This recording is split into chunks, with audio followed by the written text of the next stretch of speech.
มได้แล้วบ้านนี้ได้ดอก10 โต บฮอด10ก็ได้ยังหาน้ำเชบงเฮียงนี่ทุกคนนี่คนอยู่นะน้ำเชบงเฮียงนี่เพราะว่าเวียดมันเฮ็ดคำอยู่เทิงพุ่น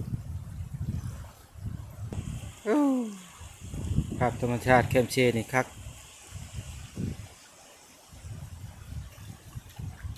ได้ป่ะได้ป่ะเจ็กโต้น่ะตัวหนึ่ง